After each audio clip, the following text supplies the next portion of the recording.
आप देख रहे हैं स्पूकी स्टोरीज इन हिंदी। तो चलिए बढ़ते हैं आज की इस कहानी की ओर।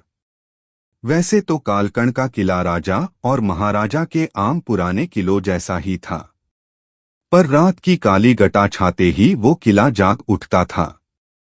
वैसे तो वो किला गांव से दूर वीराने में था, पर जब रात में किले की शांति भंग होती थी तो 1 किलोमीटर दूर के गांव में भी सुनाई देती थी। पास के गांव में रहने वाले बताते हैं कि रात में किले से दिल दहला देने वाली रोने की आवाजें आती हैं और कुछ लोग तो उस किले से झांकती औरतों को भी देखने का दावा करते हैं।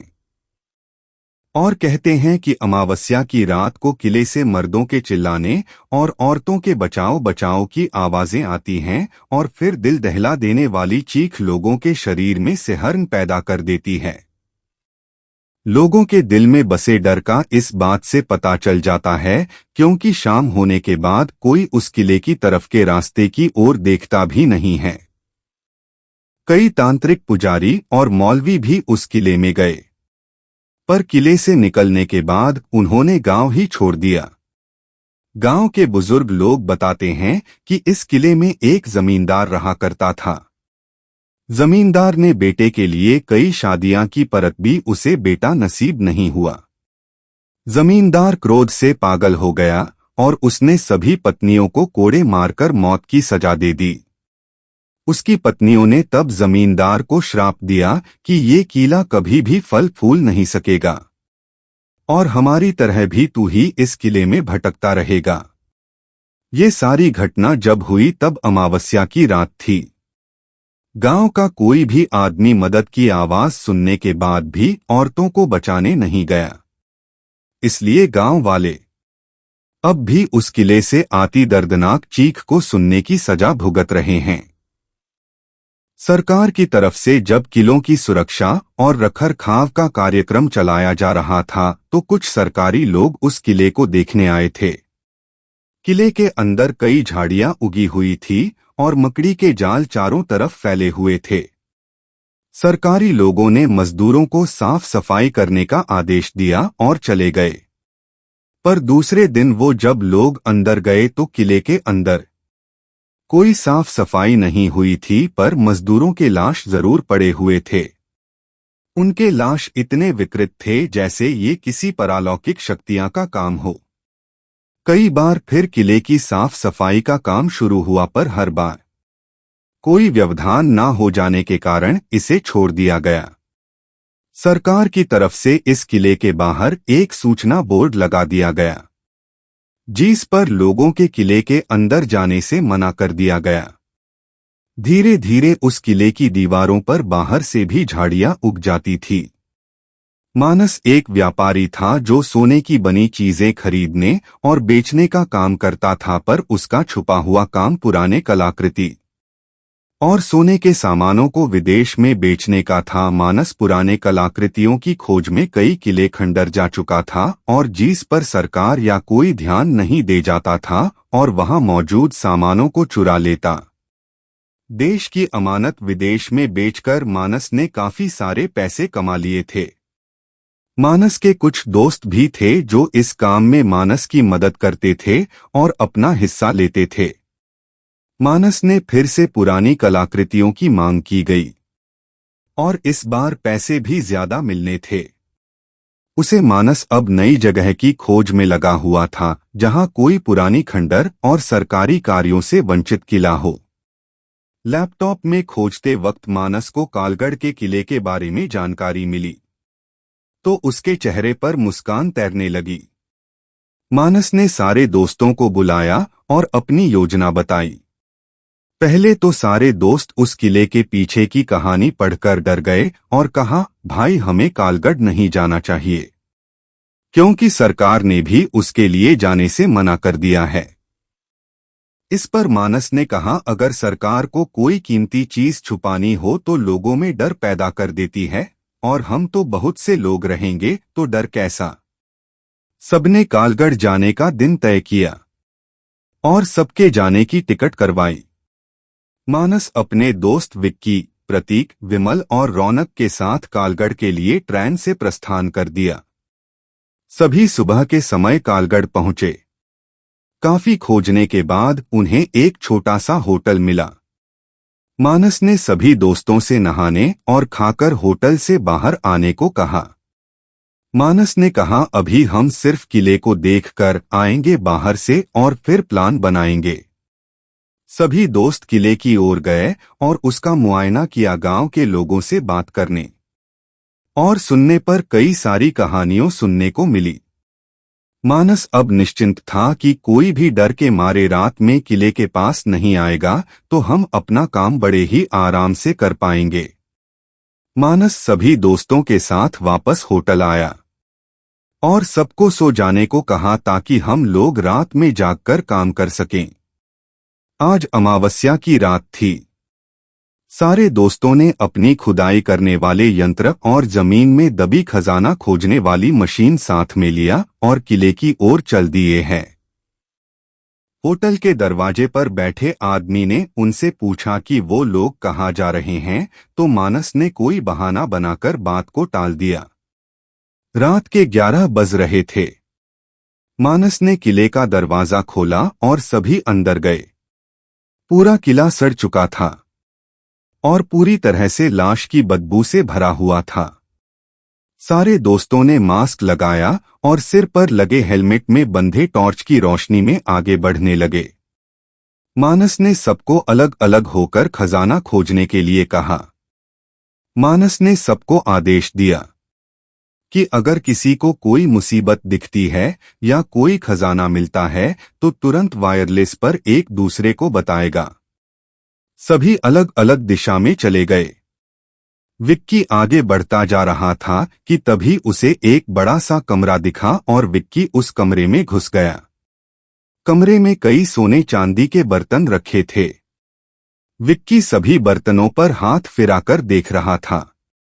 विक्की चारों तरफ सोने चांदी का सामान देखकर सुध बुध खो चुका था। तभी उसे लगा जैसे उसने कुछ अजीब चीज पकड़ लिया है। विक्की ने जब रोशनी में देखा तो उसके हाथ में एक औरत का कटा हुआ सिर था जो उसे घूर रहा था। विक्की ने जैसे ही चिल्लाना चाहा कि तभी वह सिर उछलता है और अपना मुंह और बढ़ाकर विक्की के सिर को एक झटके से निगल लेता है। मानस विक्की को वायरलेस पर आवाज लगाता है पर कोई आवाज नहीं आती। तभी मानस को धीरे से वायरलेस पर आवाज आती है कि मैं ठीक हूं।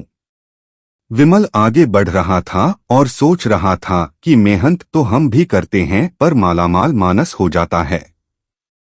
मैं इस बार जो भी मिलेगा उसमें से कुछ छुपा लूंगा। विमल अभी सोच में डूबा ही हुआ था कि तभी उसे आगे से आता विक्की दिखा। विक्की ने कहा, भाई मेरे साथ आओ, मैंने एक जगह पर खूब सारा सोना देखा है। विमल सोने के लालच में इतना अंधा हो गया कि वो बिना कुछ सोचे समझे विक्की के साथ चला गया और उसके साथ जाते ही अचानक से विक्की ने उसका गला पकड़ लिया। विमल जोर से चिल्लाता और उसकी चीख सुनकर उसके साथ दोस्त वहां पर पहुंच गए और आते ही उन्होंने पहले तो विमल को छुड़ाया मगर विक्की वो तो मर चुका था। जिसके बाद उन दोनों ने वहां से दौड़ लगाई और सीधे अपने होटल आकर रुके। अगले दिन विक्की की लाश उन लोगों को मिली।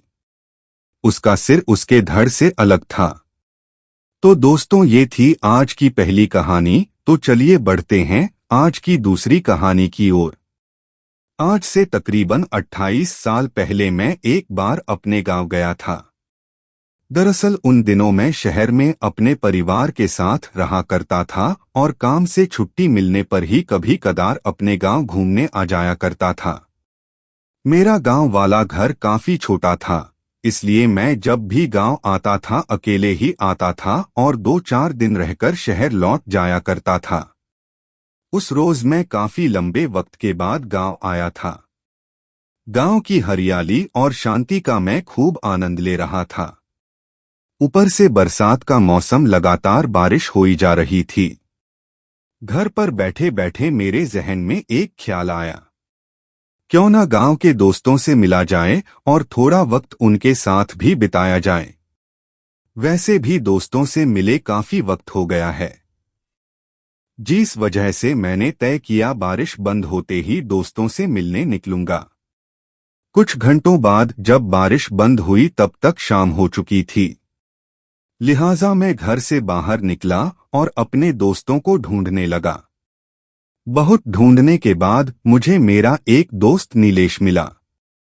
नीलेश मुझे देखकर काफी खुश हुआ और बोला, क्या भाई, शहर जाकर हमें तो भूल ही गया तू ना। इस पर मैंने बोला, नहीं नहीं, ऐसी कोई बात नहीं है। अच्छा, बाकी के लोग कहाँ मिलेंगे? इस पर नीलेश बोला, सब अपने अपने घर में होंगे। फिर हम दोनों के बीच थोड़ी बहुत सामान्य बातें हुई, जिसके बाद नीलेश अपने रास्ते और मैं अपने रास्ते। नीलेश से मिलकर मैं जब घर वापस लौटा तभी मुझे याद आया कि मेरे सारे दोस्त रात को गांव की नदी के पीछे जो नीम का बड़ा सा पेड़ है वहीं पर इकट्ठा होते हैं। ये बात मैं इसलिए जानता था क्योंकि पिछली बार मैं जब यहाँ आया था तब नीलेश ने ही मुझे बताया था। एक साथ सभी दोस्तों से मिलने का यही अच्छा मौका है। ये सोचकर मैंने आज रात ही उस नीम के पेड़ के पास जाने का फैसला किया। आसमान अब धीरे धीरे साफ हो रहा था। कुछ ही घंटों में रात हो गई। रात का खाना पीना हो जाने के बाद एक छाता और एक टॉर्च लेकर मैं नदी की ओर निकल पड़ा। थोड़ी देर पहले तक गांव के जिस रास्ते पर चहलकदमी थी वो अब पूरी तरह से खामोशी में तब्दील हो चुका था। रास्ते पर मेरे अलावा दूर दूर तक कोई नहीं था। टॉर्च की रोशनी के सहारे मैं आगे बढ़े जा रहा था, मगर एक बात मुझे बड़ी अजीब लग रही थी। पिछली बार मैं जब गांव आया था तब इतनी रात को भी रास्ते पर एक दो लोग दिखते थे, तो फिर आज क्यों नहीं दिख रहे हैं? रास्ता इतना खाली क्यों है? इन्हीं सारे सवालों को ज़ेहन में लेकर चलते चलते मैं गांव की नदी पर बने पुल पर पहुंचा। पुल पर रुककर मैंने टॉर्च की लाइट को एक दफा नीचे पानी की ओर घुमाया तो नदी पानी से लपालाप भरी हुई थी। खैर, मैं आगे बढ़ने लगा। उस पुल को पार करते ही मुझे वो नीम का पेड़ हल्का हल्का दिखने लगा। लिहाजा मैं टॉर्च को आगे रखकर उस नीम के पेड़ की ओर जाने लगा। चलकर मैं जब उस पेड़ के पास पहुंचा तो मैं दंग रह गया, क्योंकि उस पेड़ के पास कोई नहीं था। मैंने टॉर्च की लाइट को घड़ी पर डाला तो रात के 9:30 बज रहे थे। अमूमन अब तक तो सभी लोग आ जाते हैं, तो फिर आज क्या हो गया है, ये सोचकर पहले तो मैं थोड़ा चिंता में पड़ गया, मगर फिर सोचा शायद मैं ही जल्दी आ गया हूं, बाकी लोग देरी से आएंगे। लिहाजा मैं बाकियों का इंतजार करते हुए वहीं पर टहलने लगा। टहलते टहलते 15 से 20 मिनट बीत गए, मगर कोई नहीं आया। मैंने सोचा 5 मिनट और इंतजार करता हूं, अगर कोई आया तो ठीक, वरना घर चला जाऊंगा। जिसके बाद मैं उसी नीम के पेड़ पर बने चबूतरे पर बैठ गया। उस वक्त मेरे कानों में नदी में पानी बहने की आवाज के अलावा और कोई आवाज नहीं आ रही थी। चारों तरफ गहरी खामोशी और सन्नाटा पसरा हुआ था। मगर तभी सन्नाटे को चीरती एक आवाज ने मेरे कान में दस्तक दिया। अजय आ गया तू। आवाज सुनकर मैं पीछे मुड़ा तो पाया कि पेड़ के पीछे यानी चबूतरे के दूसरी ओर कोई बैठा हुआ है। उसका चेहरा दूसरी तरफ था। मैं उठकर उस आदमी के सामने गया तो पाया कि वो मेरे बचपन का दोस्त शिवम है। शिवम को देखकर मुझे बड़ी खुशी हुई और मैंने उससे बोला, और भाई तू कब आया? इस पर शिवम बोला, मैं तो यहीं पर था, पर तू यहाँ क्यों आया? इस पर मैं बोला, क्यों आया? मतलब सब लोग हर रात यहीं पर जमा होते हैं ना? इस पर शिवम बोला, होते हैं, नहीं होते थे। तू जानता नहीं, रात में आना मना है। यहाँ पर एक आत्मा का आतंक है। तू घर चला जा, वरना वो आत्मा तुझे भी नहीं छोड़ेगी। इस पर मैं बोला, क्या बोल रहा है तू? अच्छा, अगर आत्मा का आतंक है तो फिर तू यहाँ पर क्या कर रहा है? इस पर शिवम बोला, मुझे कुछ नहीं होगा, पर तू घर चला जा, तेरा यहाँ रुकना ठीक नहीं होगा। अभी हम दोनों यह सब बात कर ही रहे थे कि तभी वह नीम का पेड़ जोर जोर से हिलने लगा। उस नीम के पेड़ को ऐसे हिलता देख शिवम मुझसे बोला, भाई भाई तू चला जा, यहाँ से वो आ रही है, तुझे भी मार देगी। लेकिन शिवम की बात सुनकर मैं अपनी जगह से टस से मस नहीं हुआ, मगर उसके बाद का नजारा देखकर मेरा रोम रोम कांप गया। मैंने देखा उस नीम के पेड़ से कोई औरत उतर रही है। वो औरत पेड़ पर ऐसे चल रही थी जैसे वो जमीन पर चल रही हो। उसका चेहरा बहुत ज्यादा डरावना था। तभी शिवम बोला, भाई भाई भाग जा, यहाँ से जा। शिवम की बात सुनकर मैंने बिना कुछ सोचे समझे दौड़ लगा दी और भागकर सीधे अपने घर आ गया। उस पूरी रात मैं सो नहीं पाया। अगली सुबह जब मैंने इस बात का जिक्र नीलेश से किया तो सारी बात सुनकर उसने जो कहा वो मेरे होश उड़ा गया। क्या बोल रहा है तू? हाँ, वो नीम का पेड़ भूतिया तो है, क्योंकि उस पर एक औरत ने फांसी लगाकर आत्महत्या कर ली थी और उसी औरत की आत्मा ने शिवम को उसी पेड़ के पास मार डाला था। तो फिर शिवम कैसे हो सकता है? यह सुनकर मैं बहुत डर गया, मगर क्या सच में उस रात मेरे बचपन के दोस्त शिवम की आत्मा ने मेरी मदद की थी या कुछ और? तो दोस्तों, ये थी आज की कहानी। अगर आपको ये कहानी अच्छी लगी हो तो चैनल को जरूर सब्सक्राइब कर ले। तो मैं आपका जल्द ही मिलूंगा आपसे ऐसी एक कहानी के साथ।